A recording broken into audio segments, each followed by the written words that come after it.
Good morning friends, welcome to another blog. Walk বিলটা রাষ্ট্রপতি স্বাক্ষর করে নিয়েছেন, এবার একটা আইনে পরিণত হয়ে গিয়েছে।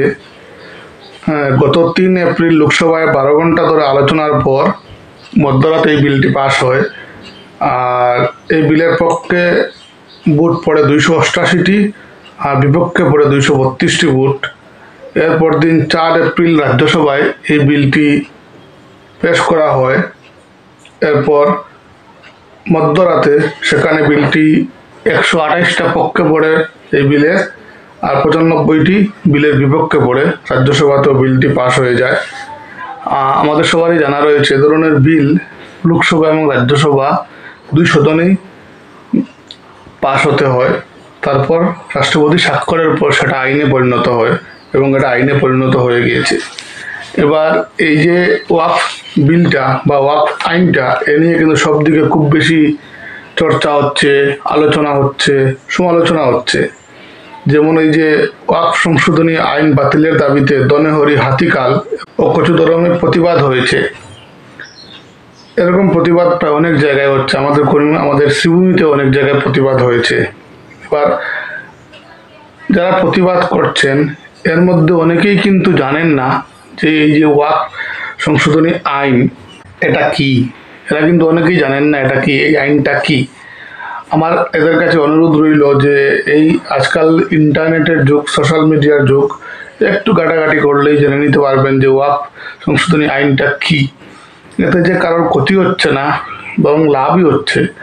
আর যারা মানে একচ্ছত্র অধিকার নিয়ে বসেছিল এই ওয়াকফ সম্পত্তিগুলোতে, এদের কিন্তু ক্ষতি হচ্ছে। এদিকে কালো রিবন পরে ওয়াকফ আইনের বিরুদ্ধে প্রতিবাদ 11 এপ্রিল করা হবে। উমরপুরে বিভিন্ন মুসলিম সংগঠনের কর্মকর্তাদের সভা। ওয়াকফ ও সংবিধান সুরক্ষা মঞ্চ গঠিত হয়েছে। এই যে অনেক বিশিষ্ট ব্যক্তিবর্গকে নিয়ে এইটা তৈরি করা হয়েছে। যেমন এতে রয়েছে অল ইন্ডিয়া মুসলিম পার্সোনাল ল বোর্ডের কার্যকরী সদস্য তথা গুয়াহাটি হাইকোর্টের বরিষ্ঠ আইনজীবী হাফিজ রশিদ আহমেদ চৌধুরী, এরকম প্রাক্তন বিধায়ক তথা নদুয়াতুর তামিলের সাধারণ সম্পাদক মৌলানা আতাউর রহমান মাজার ভুইয়া, জমিয়তের মৌলানা মাহমুদুল হাসান, এরকম অনেকে রয়েছেন। আমারও এদের কাছে অনুরোধ থাকবে যে এরাও যাতে ব্যাপারটা ভালো বিবেচনা করে দেখে। এরা তো রাজনৈতিক ব্যক্তিত্ব নয়, রাজনৈতিক ব্যক্তিত্বরা তো ফায়দা তুলবে। যেমন এই যে রাহুল গান্ধী, মানুষটা কিচ্ছু বুঝে না, কিচ্ছু জানে না, কি যে কথাবার্তা বলে। ওয়াকফের পর এবার খ্রিস্টানদের জমিতে নজর RSS এর। বিস্ফোরক রাহুল কিসের সাথে কিসের তুলনা টানছে মানুষটা। ওয়াকফ নিয়ে আলোচনা সমালোচনা হচ্ছেই, কিন্তু আমার মনে হয় ওয়াকফ বিলটা যেটা আইনে পরিণত হয়েছে এটা ভালো। অনেক সম্পত্তি কিন্তু এবার কাজে লাগবে, সেটা কবজা করে রেখেছিল অনেকে।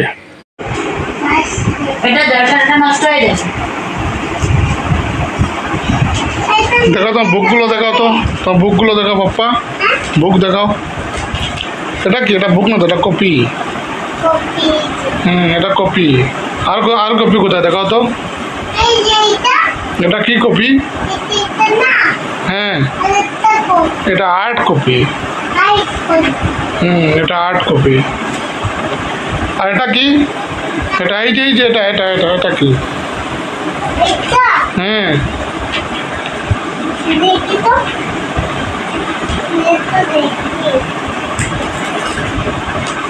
এটা ডায়েরি বাবা, এটা ডায়েরি। তুমি নিচে কেনে? তুমি নিচে খাইতে লাগে? হ্যাঁ, তো কম লাগছে না তোমার? সিঁড়ি দিব লাগাই।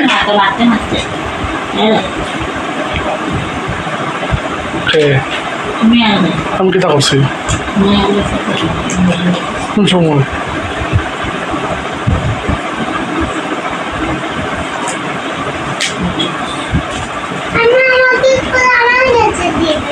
তুমি পারবে নাকি? আমি পারছি না, তুমি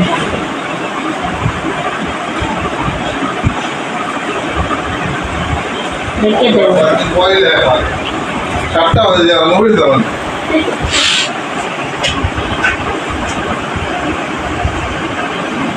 সবটা লাগাই দিছো নাকি দা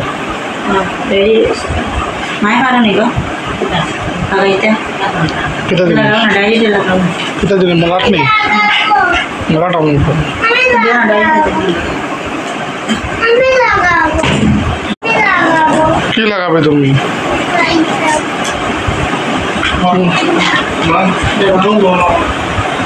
দাদা দাদা দাদা মাম্মা দেখাবে তারপর লাগাবে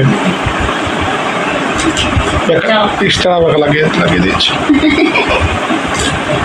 আচ্ছা হয়েছে আচ্ছা হয়েছে আর নাই